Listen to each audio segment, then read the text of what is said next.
Vamos a orar para comenzar en este tiempo. Vamos a poner este tiempo en manos del Señor. No sé si algún hermano desee orar para comenzar este tiempo. Puede ayudarnos con una oración.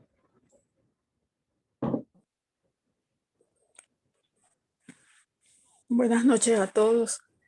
Vamos a orar, hermanos.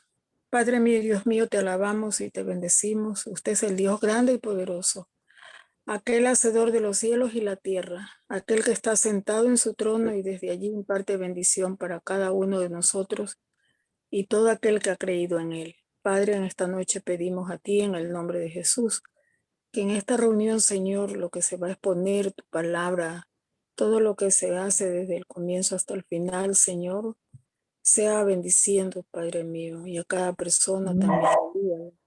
Pedimos, mi Dios amado, en el nombre de Jesús, y siempre, siempre será la gloria para ti. Amén. Amén. Amén. Muy amable hermana, que Dios bendiga. Vamos a comenzar este tiempo y Buenas noches, buenas noches a todos. Este tiempo de estudio hermano. bíblico lo he llamado dulzura, que lo vamos a ver más adelante.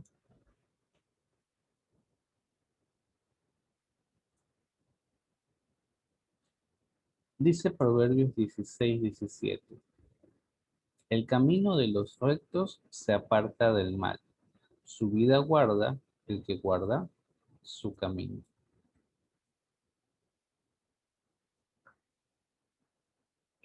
Ok, entonces en este pasaje la palabra nos está diciendo lo que nosotros tenemos que hacer. ¿Sí? Es un llamado de atención al tipo de vida que estamos llevando. Porque dice, bueno, ustedes son rectos, ¿no? Somos de la iglesia de Cristo, somos los ungidos por su presencia, por su espíritu, redimidos por su sangre. Dice, el camino de los rectos se aparta del mal. Sí, y al apartarnos del mal hay una consecuencia fundamental. Dice, su vida guarda el que guarda su camino. Cuando nosotros vemos esto, nos damos cuenta que la fe no es un acto de religiosidad, no es un acto eclesial, sino es una búsqueda de una vida más allá de lo que el mundo entiende. ¿Sí? Porque apartarnos del mal, si apartarnos del mal fuera tan simple, entonces todo el mundo estaría bien. Pero hay tipos de males que nos agradan a pesar de que nos llevan hacia caminos que son peligrosos. ¿Ok? Entonces, cuanto más peligroso es algo, cuanto más riesgoso es algo, ¿sí? Entonces, a veces puede llegar a ser un poco más atractivo. ¿Ok? Un banco, por ejemplo, por un ejemplo, les da a las personas que invierten en promedio el 4 o el 6%, como máximo el 6% de interés anual. La mayoría tiene un interés del 4% de interés de ganancia, cuando usted tiene un fondo de ahorro, un fondo de inversión. Entonces hoy vi en las noticias que han desarticulado otra banda de captación de dinero, ahora en Ambato, me parece que leí. Entonces, pero ¿qué pasa? Vienen estos y te dicen, mira, te voy a dar el 60% de retorno de inversión. Te voy a dar el 90% de retorno de inversión. ¿Qué significa eso? Que se vuelve increíblemente atractiva y en el momento que las cosas se vuelven atractivas, perdemos las luces de que cuanto mayor, en teoría, ganancia pueda tener algo, tiende a ser mucho más riesgoso. Entonces, las inversiones seguras generalmente no son tan rápidas y las inversiones rápidas, en cambio, no son seguras. Entonces, pasa lo mismo a nivel espiritual. Hay que trabajar y esforzarse en el crecimiento espiritual y no vamos a tener resultados tan inmediatos como quizás pudiéramos pensar. De hoy empiezo a orar y mañana Dios tiene que darme lo que yo necesito. Hoy empiezo a comportarme bien y Dios va a responder inmediatamente. Entonces, si la palabra nos exhorta a la necesidad de apartarnos de algo en función de nuestra nueva naturaleza, de aquello que se supone predicamos ser, con la promesa precisamente de la vida por medio de su camino. Entonces nosotros lo primero que tenemos que hacer es preguntarnos si verdaderamente estamos en el camino o qué nos está ofreciendo el mundo que suena tan atractivo que nosotros elegimos ese camino por los beneficios. Cuando el Señor Jesús es tentado en el desierto, ¿sí? Él está en un momento de necesidad, ¿verdad? A nivel humano, físico, porque llevaba 40 días sin probar alimentos, estaba en un ayuno. Entonces, ¿qué es lo que tenía el Señor Jesús? Tenía hambre. Entonces, como el Señor Jesús tenía hambre, ¿qué es lo que le propone el enemigo?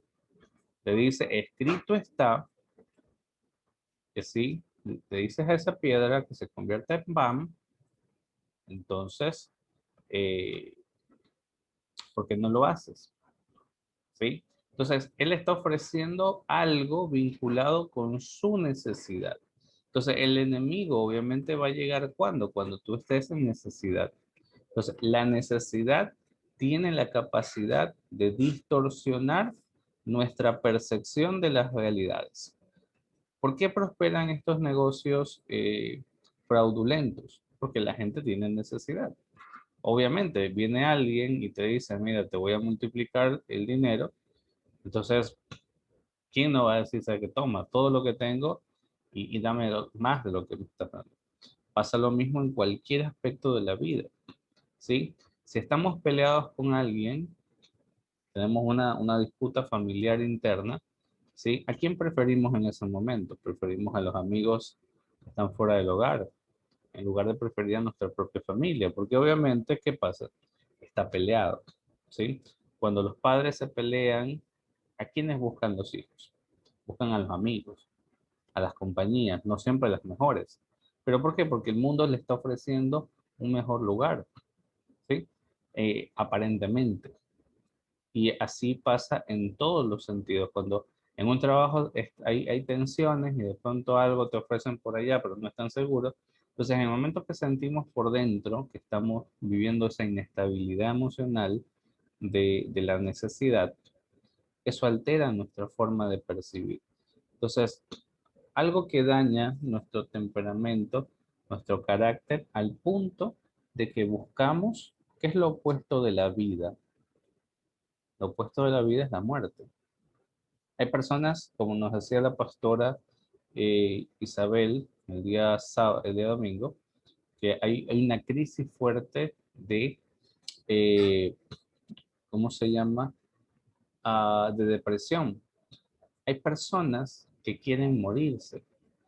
Hay personas que cada vez que suceden cosas, en función de lo que están pasando, dicen, sabes que ya no quiero la vida.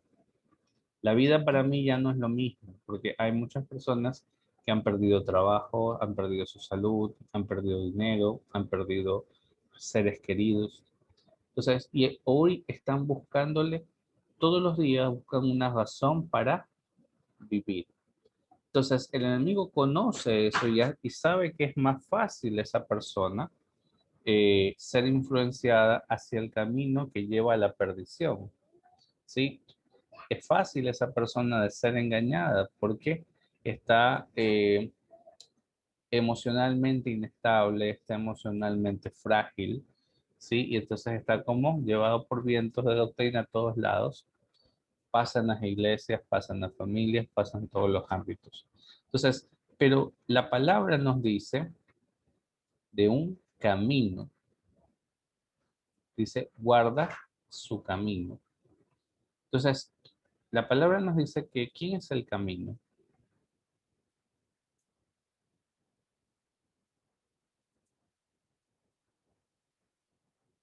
¿Quién es el camino? Jesús es el camino, hermano. Amén. Jesús es el camino.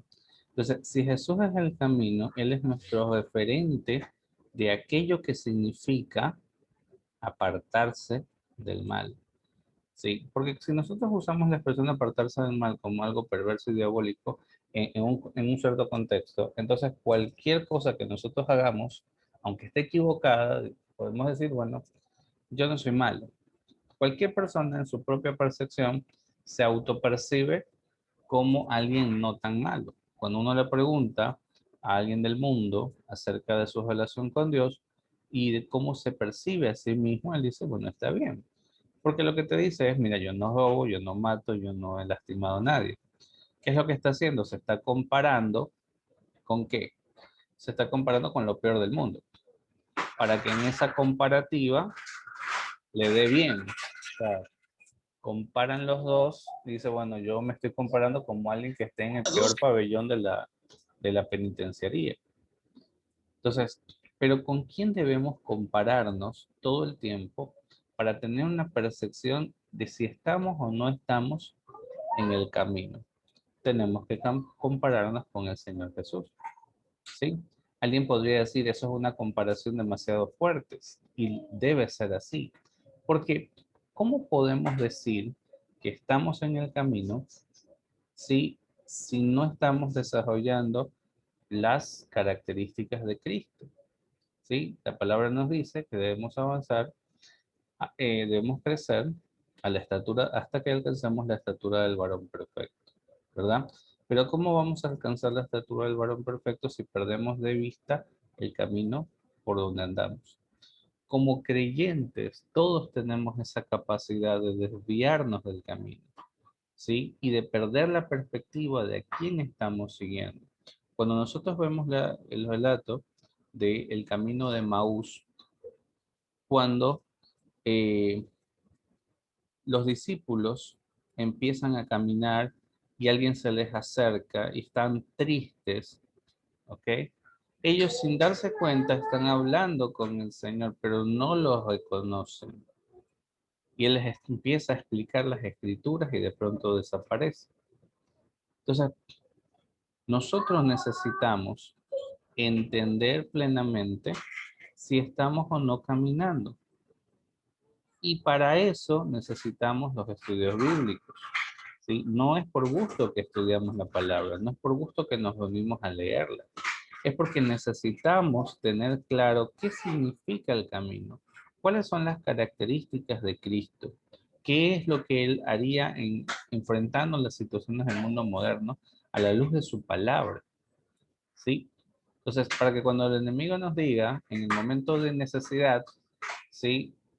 Ataque nuestra hambre, ¿sí? En el momento de nuestra soledad, ataque nuestra debilidad ante las situaciones que estamos viviendo, ¿sí? Como el Señor que lo llevó al punto más alto del templo y les digo, y le dijo, adórame y te daré las naciones, ¿sí? O sea, si nosotros sentimos que tenemos debilidad, si nos sentimos frágiles ante las situaciones que estamos viviendo, y de pronto viene alguien y dice, sabes que te vas a sentir súper poderoso. Entonces fácilmente caemos en esas cosas. O de pronto, ante la situación de, eh, del mismo proceso de, de este ayuno que estaba experimentando, ¿ok? Eh, y ante obviamente esa fragilidad, le dice también, lánzate y no te va a pasar nada, porque enviará a sus ángeles, ¿no?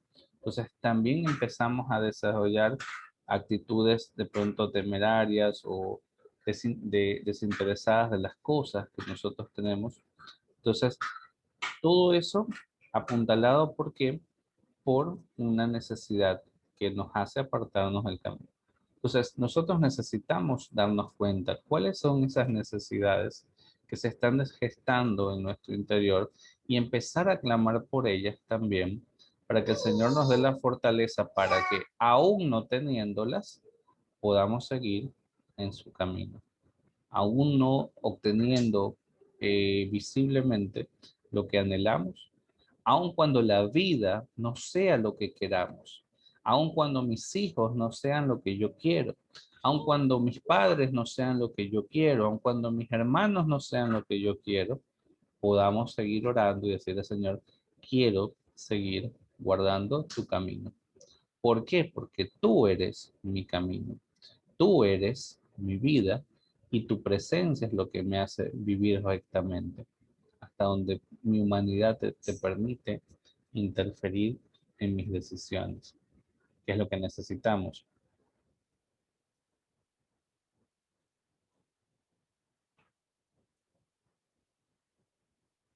¿Ok?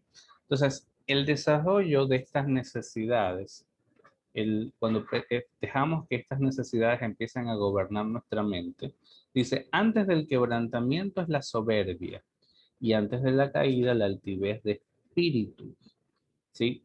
Cuando el ser humano necesita cosas, empieza y no las tiene, empieza a desarrollar fuertemente una aversión a las personas que los rodean, ¿sí? Es la típica frase, bueno, cuando no puedes ayudar a alguien, las personas generalmente se enojan contigo, ¿sí? Cuando las ayudas, generalmente son tus amigas y gracias por ayudar. Pero cuando no te pueden ayudar o no te pueden dar la mano, generamos a veces esa soberbia que trae quebrantamiento, ¿sí? Y esa altivez de espíritu, ¿no? O sea, ya no quiero nada. Entonces, ¿quién, no importa qué edad tenga, no ha desarrollado en algún momento una actitud de niño pequeño, de, sabes que ya no quiero nada? No, cuando te lo pedí, no me lo diste. Y lo mismo que le hacemos al hombre, a veces le hacemos al Señor. O sea, en su momento, hay muchas personas en este momento que se han alejado de las iglesias. Hay pastores que cuentan que hay gente que está apartada porque está molesta con Dios, porque Dios se llevó a un ser querido, porque Dios se llevó su salud, de pronto se llevó sus bienes, sus ingresos, su trabajo. ¿Cuántas cosas sentimos que Dios nos ha quitado en este tiempo? Entonces, y esa sensación de necesidad nos lleva a esos procesos de soberbia y de altivez que definitivamente nos apartan de ese camino. Y cuando nos apartamos del camino, no estamos hablando de que nos movemos un poco de una vía, que sería fácil de regresar si estamos caminando en forma paralela, sino que está mostrando una caída. Significa que el camino es una línea y nos lanzamos y cuando caemos en vertical va a ser más complicado luego regresar a ese camino, poder seguir ascendiendo, poder seguir subiendo en nuestro proceso de crecimiento.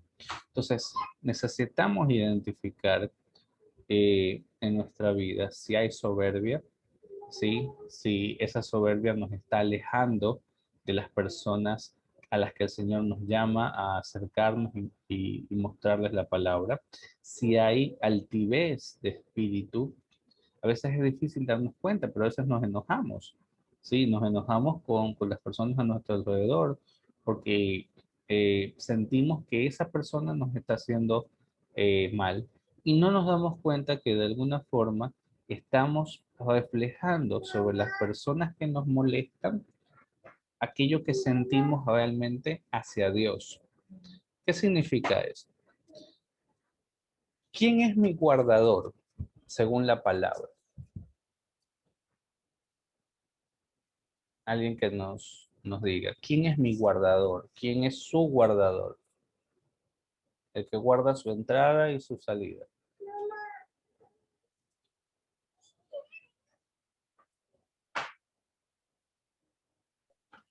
Jehová es mi guardador. Amén. El Señor, ¿verdad? Entonces, ¿quién es el responsable de mi vida? ¿Es mi jefe? ¿Es mi esposa? ¿Son mis hijos? ¿Es mi iglesia? ¿Mi congregación? ¿Es mi pastor? ¿Quién es el responsable de mi vida? ¿En qué manos está mi vida?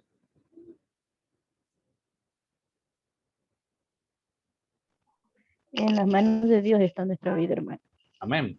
Entonces la gran pregunta es, si el responsable de mi vida es el Señor, ¿por qué cuando alguien me ataca, me peleo con esa persona? ¿Con quién tengo que arreglar las cosas? ¿Con esa persona que estoy viendo? ¿Qué dice la palabra de Dios? ¿Tenemos luchas contra sangre y carne o contra huestes espirituales?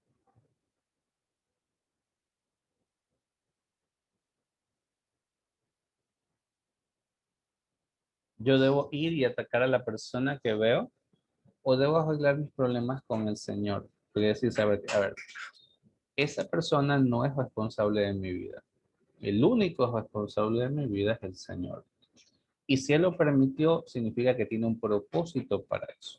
Si con alguien yo voy a arreglar mis cosas, van a ser con el Señor. No lo voy a hacer con el hombre. ¿Por qué?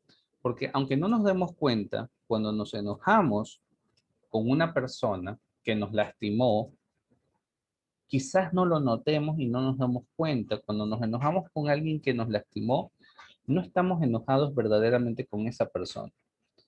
En realidad, a un nivel espiritual, estamos enojados con Dios, porque sentimos que Él es el que debió protegernos. Cuando usted ve la, la conversación que sostiene Gedeón con el Señor en el libro de Jueces, en el capítulo 6, el Señor desciende y le dice, varón esforzado y valiente, el Señor está contigo. ¿Sí? O sea, es una introducción espectacular. Pero ¿qué le dice Gedeón? ¿Cuál es la contestación inmediata de Gedeón? Gedeón le dice, si tú estás con nosotros, ¿por qué ha sobrevenido sobre nosotros este gran mal? Vean cómo Gedeón introduce su sentimiento de lo que los madianitas le estaban causando, precisamente por esas carencias que estaba experimentando y contra quién las estaba reflejando, a quién le estaba echando la culpa Gedeón, tomando las mismas palabras del Señor, porque el Señor le dice, el Señor está contigo. Y Gedeón se la devuelve y le dice, demuestra lo que verdaderamente estaba sintiendo. Si tú estabas con nosotros, ¿por qué nos pasó todo esto? Entonces, ¿con quién tenemos que arreglar las cosas en todo momento? Es con el Señor. El Señor dice en su palabra que Él nos dio el ministerio de la reconciliación, porque Él estaba en Cristo reconciliando al mundo con Él. Y eso tiene dos vías, en el sentido de que el hombre estaba siendo perdonado por Dios a través de la cruz, pero también el hombre estaba sanando las cosas que tenía contra Dios en su corazón. Esto es algo que no suena muy eclesial, porque dice, sí, pero yo no siento nada malo acerca de Dios. No significa que usted odie a Dios. Significa que cuando nos lastiman, empezamos a desarrollar actitudes que no tienen sentido, ni espiritual, ni mental, ni emocional. Y una de esas cosas es que precisamente sentimos que el que debe protegernos es Él. Aunque la razón de haber sido lastimado pudo haber sido consecuencia de habernos apartado del camino, ¿sí? Dice la palabra que el hombre desvía su camino y después le echa la culpa a Dios de lo que le pasa. Entonces, vemos una relación profunda que existe entre lo que nos afecta a nosotros, lo que nos lastima, lo que nos daña y lo que es nuestra comunión con Dios. Entonces, a veces necesitamos desarrollar o tener conversaciones difíciles con Dios y mostrarle lo que estamos sintiendo y lo que está pasando. ¿Para qué? Para que no exista ninguna distancia que nos separe. Y eso lo entendía Jeremías. Jeremías le dice a Dios, tu palabra ha sido para mí como escarnio y afrenta. Donde quiera que voy, escucho violencia. O sea, Jeremías le estaba diciendo a Dios, servirte me hace mal, servirte me lastima, porque obviamente Jeremías era azotado por las cosas que Dios le mandaba decir al pueblo. O sea, Jeremías y dice, propuse en mi corazón no hablar más de ti. sea, Jeremías está teniendo un momento de una tremenda conversación con Dios, donde le está diciendo al Todopoderoso, sabes que puse en mi corazón no hablar más de ti. Qué tremendo que uno lee eso en Jeremías 7 o Jeremías 8, cuando uno lo lee. Pero inmediatamente Jeremías dice, pero había en mi interior, en mis huesos, en mi corazón, un fuego y no pude. O sea, Jeremías está diciendo, en ese momento de sinceridad de lo que significa intentar seguirte, cómo me afecta, inmediatamente la comunión absorbió eso que estaba pasando en su interior y le dio a Jeremías la capacidad de seguir avanzando. Entonces, a través de la sinceridad de corazón, de decir, ¿sabes qué, Señor? La próxima vez que alguien me lastime, voy a conversarlo contigo, no con el hombre. ¿Sí? Jeremías decía al hombre lo que Dios quería que le dijese al hombre. Eso es algo que siempre me ha parecido una enseñanza poderosa de Jeremías. Y en cambio le decía a Dios lo que quería él decirle al hombre. Seguramente Jeremías quería decirle sus 4 verdades a todas las personas que lo habían hecho enojar. Pero en lugar de decírselo al hombre, tirarle toda esa basura que tenía por dentro, que lo exponía a dañarle su corazón a esas personas a las que les respondía sus 4 verdades, se las decía a Dios. Sabes que estoy podrido de todas las cosas que me está pasando. Ya una vez que se liberaba de todo eso, ahora sí, ya dijiste todo lo que tenías que decir. Ok, ahora vas y le dices al hombre lo que yo quiero que ellos escuchen. Y había sanidad. ¿Qué es lo que nosotros como creyentes desarrollamos? Nosotros lo hacemos al revés. A Dios lo adoramos con cánticos espirituales y canciones de adoración. Y con el hombre nos descargamos con todo lo que está por nuestro lado. Entonces, y usted ve, sobre todo al interior, a veces de hogares cristianos, es a veces lamentable lo que uno escucha en jóvenes, es decir, que sus padres tienen actitudes o usan formas de expresión en la casa muy distintas a las de las iglesias.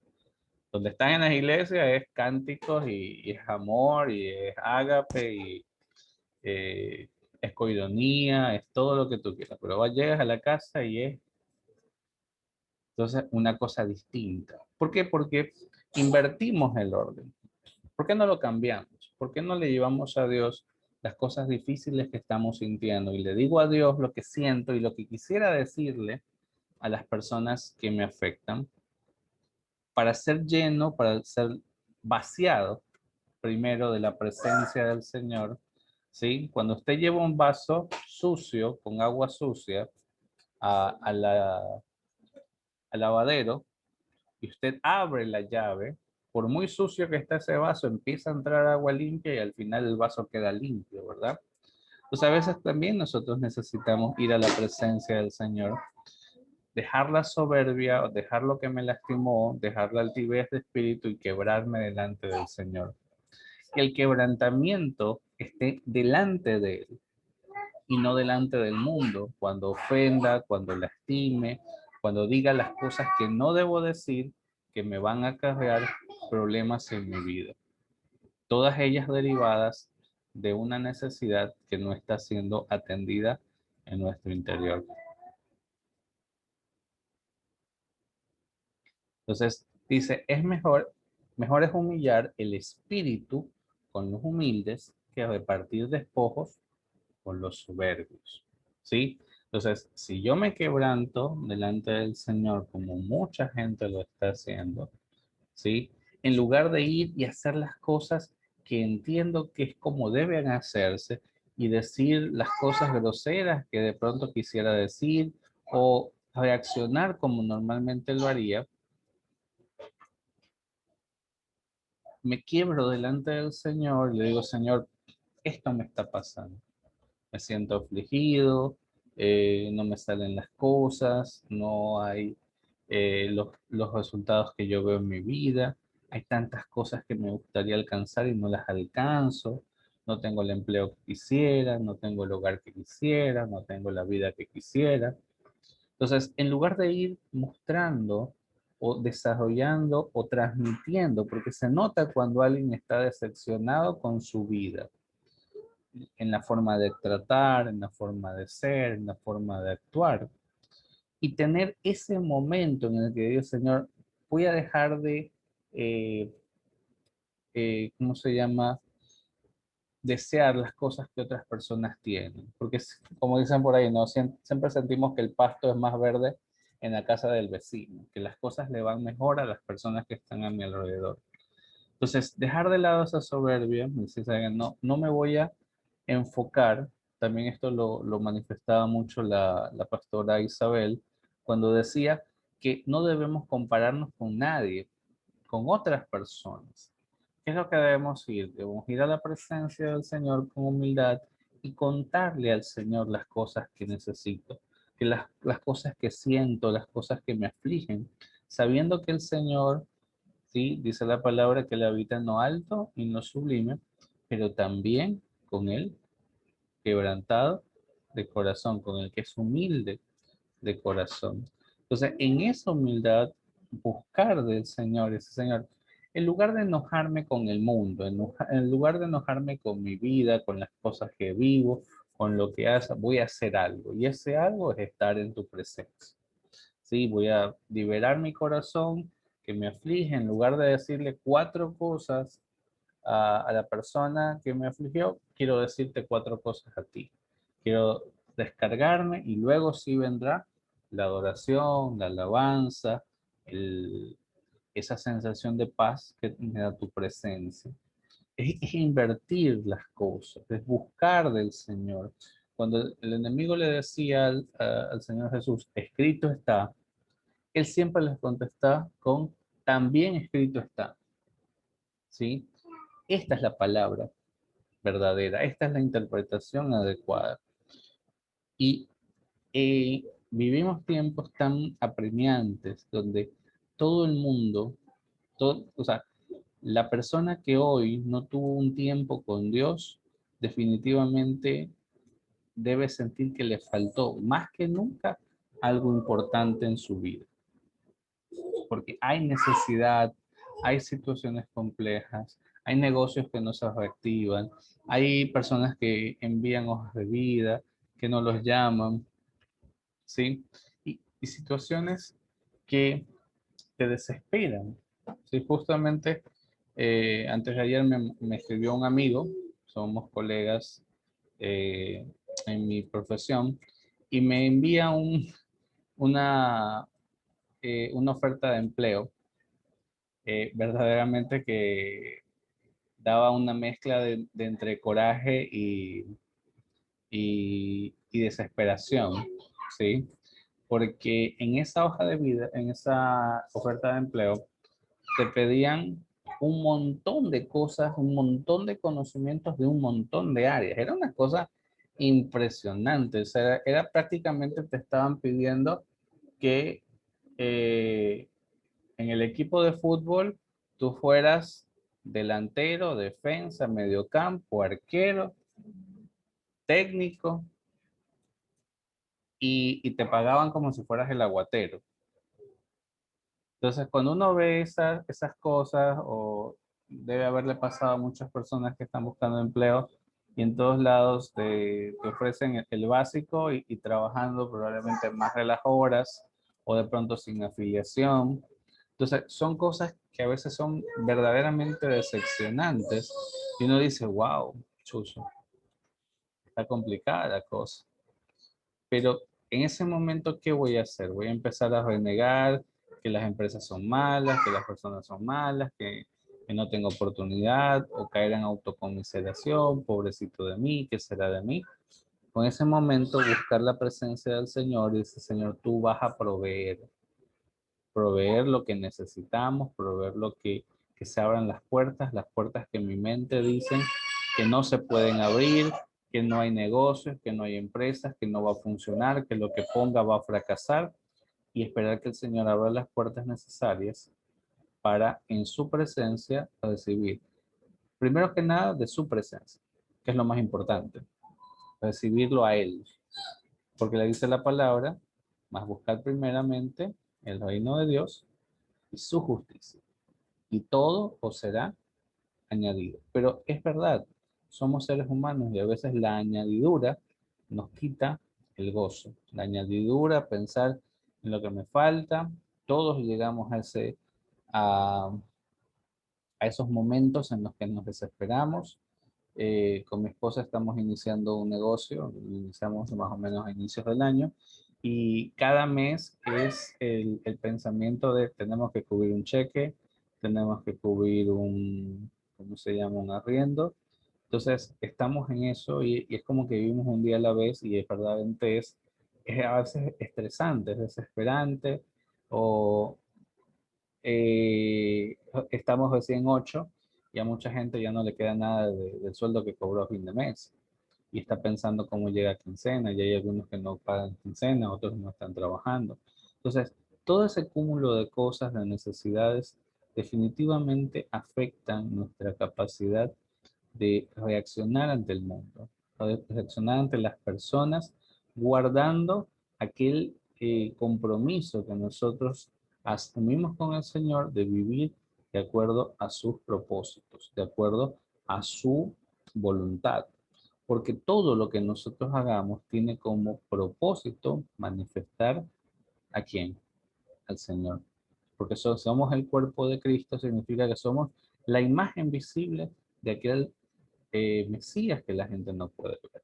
Entonces, cuando yo reacciono groseramente, cuando reacciono impulsivamente, cuando reacciono humanamente, por el en medio voy a afectar definitivamente a alguien con el cual Dios tiene quizás un propósito.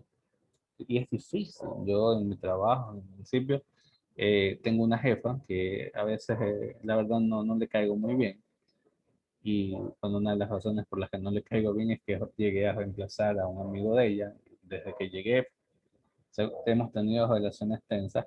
Y créanme que a veces he querido un par de veces decirle 4 cosas o portarme mucho más áspero con ella. Pero siempre pienso que como que el Señor me toma en ese momento y me cierra la boca porque ya le hubiera dicho un par de barbaridades.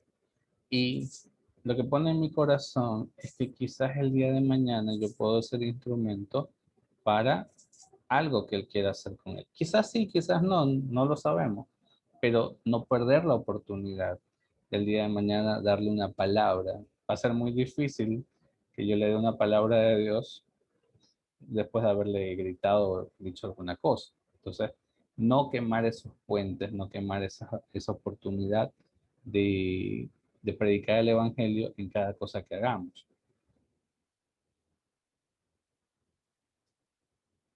Entonces, desarrollar esa sabiduría espiritual de refrenar nuestra lengua, dice el entendido en la palabra hallará el bien y el que confía en el Señor es bienaventurado.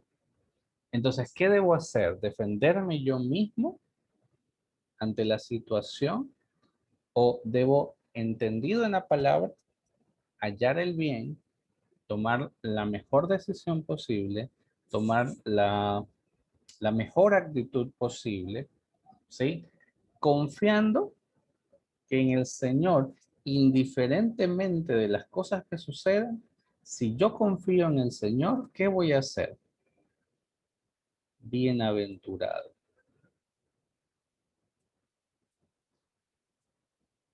Y la gran pregunta es, ¿los que confían en el Señor seremos decepcionados? ¿Los que confían en el Señor viviremos en tristeza y en decepción? ¿O seremos llamados bienaventurados? ¿Cómo quiere ser llamado usted? ¿Quiere ser llamado el que anda de mal humor, el que se pelea con todo el mundo, el que es irascible, el que es explosivo? ¿O qué quieren que diga la gente de nosotros? ¿Cómo quieres ser llamado? ¿Cuántos quieren ser llamados bienaventurados? Amén. Amén. Parece que nadie quiere ser bienaventurado. Amén. Todos queremos seguir siendo el explosivo, el que no se lleva con nadie, ¿sí? ¿Y eso de qué depende? Dice el entendido en la palabra, ¿no? Un pastor me decía que cuando se habla de la palabra debería ser escrito así, en la palabra. Entonces, cuando nosotros hacemos el estudio bíblico, ¿qué es lo que buscamos? Buscamos la palabra. La palabra que nos lleva a encontrar el bien, porque el entendido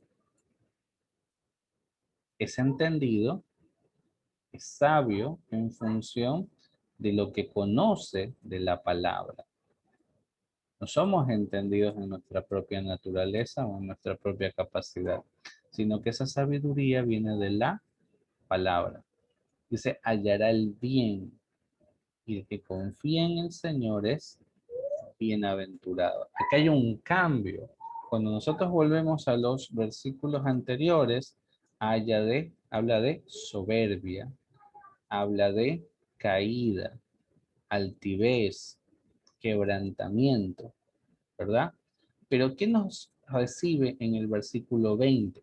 Habla de bienaventurado. Cuando el Señor da su sermón del monte, ¿cómo se denomina eso? Las bienaventuranzas, ¿verdad? Y el Señor repite una y otra vez, bienaventurado, bienaventurado, bienaventurado.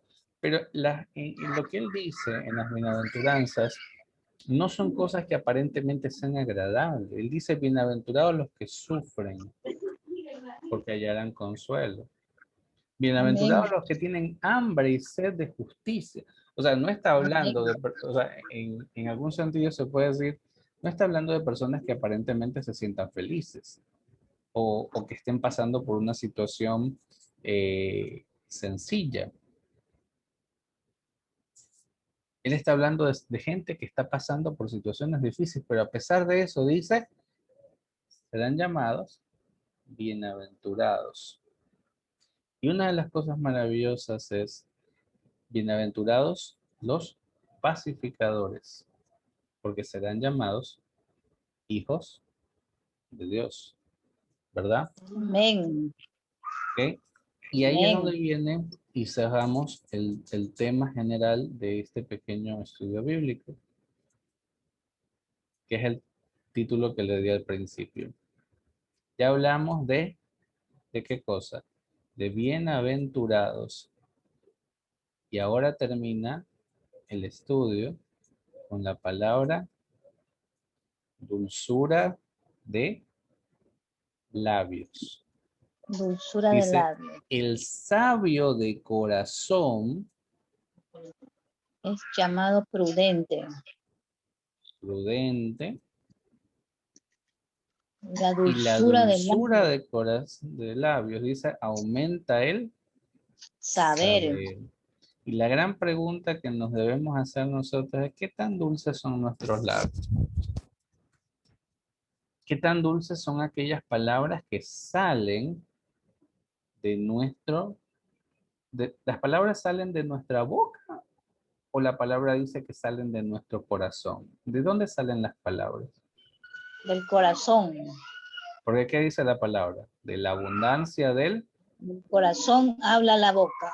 Significa que mis palabras no salen de mi boca, aunque literalmente pueda ser así o fisiológicamente. Las palabras salen del corazón.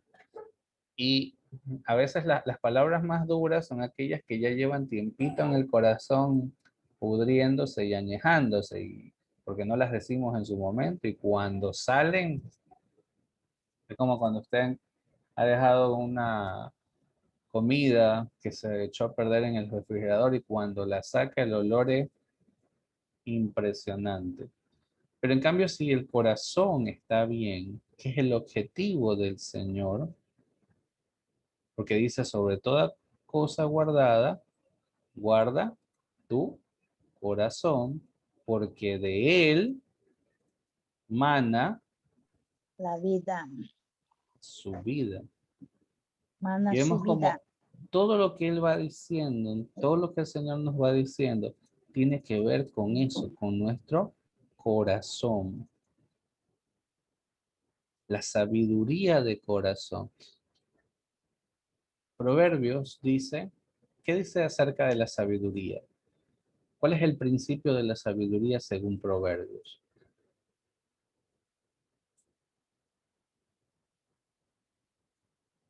¿Cuál es el principio de la sabiduría? ¿Quién me El ayuda con temor eso? a Jehová. El temor Eso, a amén, ¿verdad? Entonces, ¿qué significa en ese contexto? Significa que la sabiduría es la presencia del Señor en nuestra vida, ese temor que desciende en nuestro interior de su presencia. Entonces, ¿qué es en algún sentido la sabiduría? Es decirle al Señor, métete en mi vida. Generalmente cuando estamos molestos con algo, con una situación, no queremos que nadie se meta en nuestra vida, no queremos saber de nadie, no queremos escuchar consejos, no queremos oír a nadie, ¿verdad? Pero ¿a qué nos lleva la sabiduría? En ese momento de mayor exasperación, que la dulzura se vuelve amargura, ¿qué debemos hacer en ese momento? Decirle al Señor, métete en mi vida, quiero ser sabio, pero sin ti no hay sabiduría, ¿sí? O sea, entender que sin ti yo soy una lámpara sin fuego. Y una lámpara sin fuego en la oscuridad no sirve absolutamente para nada, ¿sí? Entonces, yo necesito que ese fuego se avive en mi interior, porque si, es decirle al Señor, si yo hablo, voy a embarrarla, le voy a decir a esa persona muchas cosas. Pero en cambio, si tú hablas, hablarás palabras de vida a través de mí, tomarás mi lengua. Esa era una de las preocupaciones de los profetas. ¿Yo qué voy a decir? Llegado ese momento, con toda la atención, estando delante del faraón, ¿qué voy a decir? El Señor les decía, no te preocupes. ¿Qué le decía a Moisés? Yo soy tardo de palabra, soy tartamudo, no sé lo que voy a decir y posiblemente lo que diga no sea bueno. Pero el Señor no estaba preocupado porque le decía, yo hablaré por ti. ¿Cuántos quisiéramos que en el próximo conflicto, en la próxima situación difícil que todos podemos experimentar en cualquier momento, sea el Señor el que le hable a través de mí a la persona con la que tengo mi conflicto?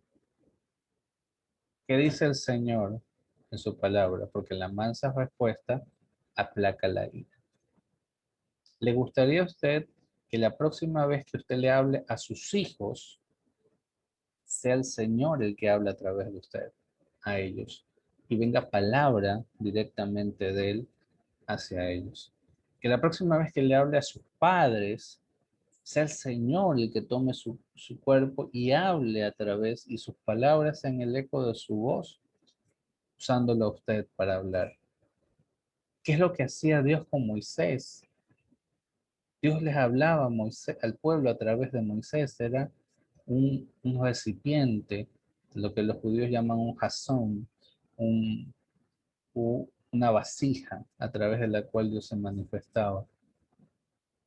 Que la próxima vez que usted le hable a sus compañeros, a sus jefes, a aquella persona que necesita conocer de Dios, usted sienta que usted no tiene idea de qué está diciendo, ¿no? Sino que el Señor es el que está hablando y le está mostrando a esa persona y lo está instruyendo y lo está levantando y lo está fortaleciendo. Que podamos sentir que el Señor empieza a endulzar en medio de las situaciones difíciles. A pesar de él, de eso, no perdamos la dulzura. Hay una frase muy interesante en el libro de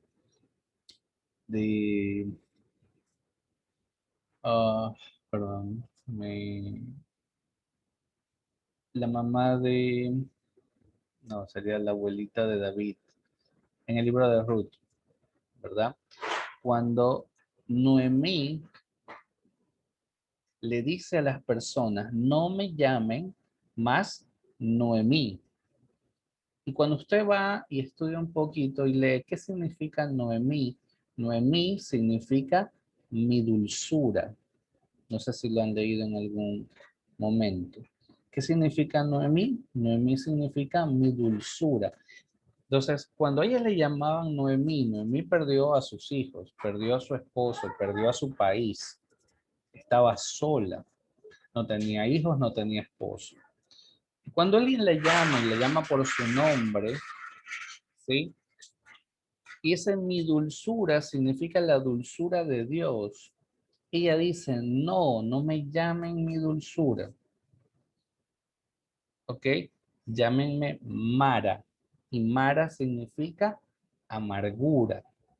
Porque dice, porque el Todopoderoso me ha hecho esto. O sea, Dios le puso un nombre a Noemí.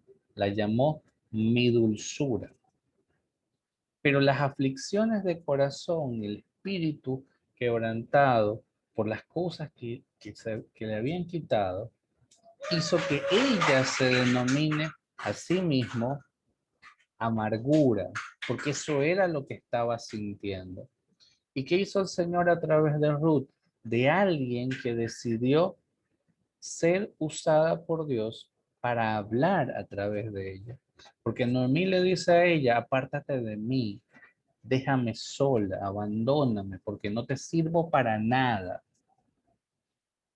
Pero hubo un tiempo en el que Noemí era la dulzura y que Noemí seguramente hablaba palabra del Señor a través de ella, que capturó el corazón de Ruth, al punto que ella diga, donde sea que tú vayas, yo iré. Tu Dios será mi Dios. Entonces, el Señor utilizó en algún momento y habló a través de Noemí, de aquella dulzura que puso en su momento en ese corazón. Y hoy y después usó a Ruth para devolverle esa dulzura al corazón de esa mujer. La gran pregunta es, ¿qué queremos ser? ¿Queremos ser bienaventurados? ¿Queremos ser prudentes? ¿Queremos ser Amén. dulces? Amén.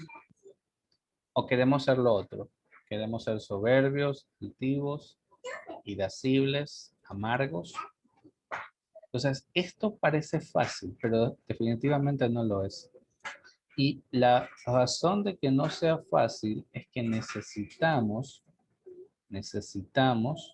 la presencia del Señor para todas estas cosas. Sin Dios, Amén. esto no es posible. Amén. Usted puede llenarse de todos los pensamientos que usted quiera, pero esto es complicado. Devolver mal, bien por mal, no es algo fácil. ¿Sí? Pero el Señor Jesús mismo nos dice, si ustedes hacen bien a los que hacen bien y mal a los que hacen mal, ¿qué fruto tendrás o qué recompensa tendrás? Los impíos hacen lo mismo, ¿sí? Pero el Señor Jesús nos llama a orar por los que nos persiguen, a orar por los que nos lastiman, a poner la otra mejilla, a entregar, ir en la milla siguiente. ¿Por qué? Porque el Señor quiere que nuestro corazón hable dulzura. El Señor no quiere una nación de conspiradores. El Señor quiere una nación de gente de corazón sabio, de acciones prudentes y de dulzura de labios. Y eso también necesitamos siempre en nuestras iglesias, en nuestras congregaciones, porque el Señor traerá en su momento, si así Él lo decide, personas que vienen del mundo donde fueron malos, donde fueron groseros, donde fueron lascivos y están lastimados y están heridos, como aquel hombre, como aquel eh, samaritano, perdón, como aquel judío que fue robado, que fue asaltado en el camino y que el samaritano tomó, lo colocó en una especie de parada de hotel, cuidó de él y luego dejó para que lo cuide. Así de valioso es nuestro corazón para el Señor. Y si nosotros desarrollamos eso y desarrollamos la confianza en el Señor, esa bienaventuranza se deberá ver reflejada definitivamente en nuestras acciones, en nuestra forma de vida. Esto no es una meta imposible o solo un acto religioso. Es la promesa que Dios tiene para nuestra vida. Quien confía en Él, quien pone su confianza en el Señor, será bienaventurado. Habrá prudencia, habrá sabiduría de corazón y dulzura de labios. Entonces, esa es parte de ese proceso de santidad que el Señor quiere para nuestra vida. Entonces, vamos a terminar este tiempo orando y con una alabanza que siempre me ha parecido muy interesante. Y la razón por la que me parece interesante es que alguna vez me pidieron dar consejería a un joven que estaba pasando por una situación personal bastante complicada y estaba atribulado, estaba nervioso, estaba preocupado. Tenía un montón de situaciones en su mente. Y justo en la iglesia estaba sonando esta canción que está aquí, que la vamos a escuchar un momento mientras meditamos. Y yo le decía a él, ¿qué tal si dejas tus preocupaciones de lado y te concentras en la adoración? Pero estaba tan absorto en lo que le estaba pasando, en las situaciones que estaba viviendo,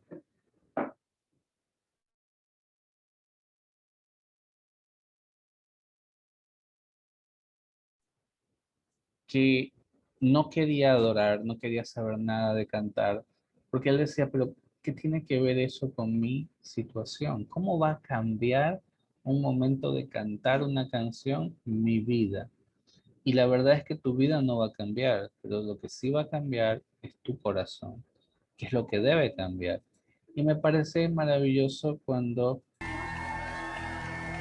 empezamos a hablar, cambiar la atmósfera de lo que decimos, de lo que escuchamos, de nuestras actitudes, de las cosas que están en nuestra mente. Y le decimos al Señor que abra nuestros ojos a una realidad diferente, donde podamos verlo a Él, donde podamos ver su presencia, donde podamos sentir confianza al estar con Él. Poder decirle al Señor que abra nuestros ojos a su presencia, que nosotros queremos verlo en cada cosa que hagamos. ¿Y cómo vamos a ver al Señor? Cuando escuchamos sus palabras en nuestra boca. Es una forma de verlo. Cuando alguien puede sentir su presencia en nuestras vidas, en medio de las situaciones, en medio de nuestra humanidad, en medio de las cosas que estamos viviendo.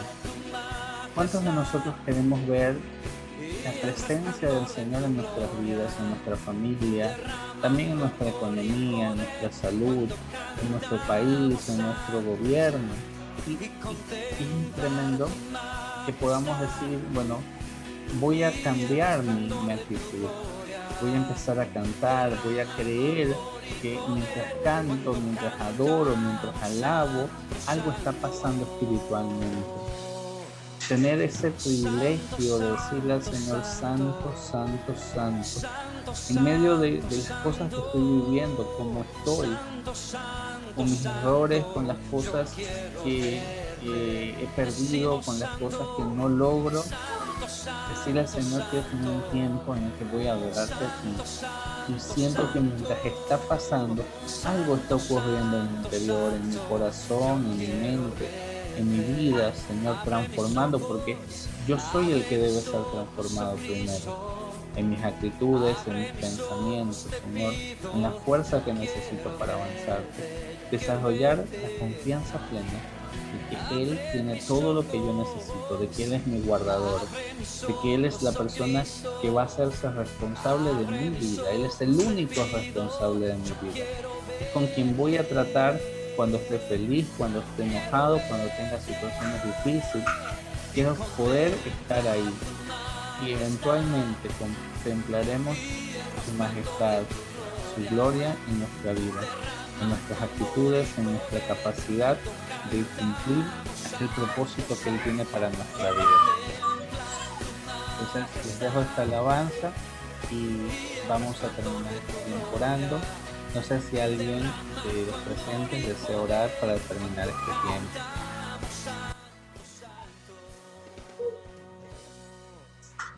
Bueno, hermanos, vamos a inclinar nuestro rostro y vamos a orar, pidiendo la dirección de Dios para poder despedir este tiempo maravilloso que hemos tenido del estudio de su palabra. Amén. Amado Dios que esté en los cielos, le damos gracias por este tiempo precioso que nos ha permitido compartir entre hermanos para reflexionar, Dios Todopoderoso, acerca de tu palabra, Señor mi Dios, la cual es un refrigerio para nuestras vidas, Señor. Es verdad, mi Dios amado, que tenemos que luchar aquí en la tierra para vencer tantas dificultades en nuestras vidas. Y una de esas es el carácter, Señor. Pero como dice tu alabanza, haz mi carácter. Que ese carácter, mi Dios amado, sea conforme a tu voluntad, mi Dios Todopoderoso. Que nosotros nos constituyamos en verdaderos imitadores de Cristo. Que cada uno de nosotros, mi Dios amado, pongamos nuestra vida cada día en sus manos, Señor. Porque cada uno de nosotros podemos obtener victoria y podemos obtener bendiciones cuando verdaderamente lo seguimos a usted, mi Dios, cuando lo obedecemos, Señor amado, y cuando guardamos su palabra, guardamos sus mandamientos, Señor. Que cada uno de nosotros, mi Dios amado, tenga esa luz de parte suya para poder el dominio en nuestras vidas, Señor. Que cada uno de nosotros tengamos, como dice el estudio, una dulzura en nuestros labios, Señor. Porque tu palabra dice que una palabra áspera con otra áspera produce contienda, Señor. Pero usted es aquel que pone en nosotros el querer y el hacer, Señor. Usted es aquel que pone en nosotros, mi Dios amado, el dominio en nuestras vidas, Señor. Que cada uno de nosotros tengamos el corazón conforme a Cristo. Que cada uno de nosotros tengamos la mente conforme a Cristo. Que cada uno de nosotros, mi Dios amado, todo lo que vayamos a hacer lo pongamos en sus manos, Señor. Y todo lo que vayamos a hacer lo hagamos como para usted, Señor. Que sea usted, mi Dios amado, como el alfarero moldeando nuestras vidas, moldeando nuestro carácter, Señor. Moldeando nuestra forma de ser, Señor amado, para que podamos ser fiel testimonio a aquellas almas que no te conocen, Señor. Ayúdanos a guardar nuestras vidas, Señor. Ayúdanos a guardar nuestro testimonio. Ayúdanos, Señor, mi Dios, a ser día mejores para honra y gloria de tu nombre, Señor. Bendice a cada uno de mis hermanos que están reunidos en esta noche, Señor. Que cada uno de nosotros, mi Dios amado, sea ungido con ese aceite fresco que viene de lo alto, Señor. Porque solamente la unción suya es aquella que nos libera de todo lo que nos acecha y de todo lo que nos asedia, Señor. En esta hora, mi Dios amado, necesitamos de tu presencia, Señor. Por eso le pedimos, Padre amado, que a cada uno de los que estamos reunidos en esta noche, sea usted, mi Dios amado, limpiándonos desde la coronilla hasta la punta de los pies, Señor, para estar conforme a su voluntad y conforme a su palabra, Señor. Gracias le damos, mi Dios amado, por nuestro hermano que está dando la palabra en esta noche, Señor.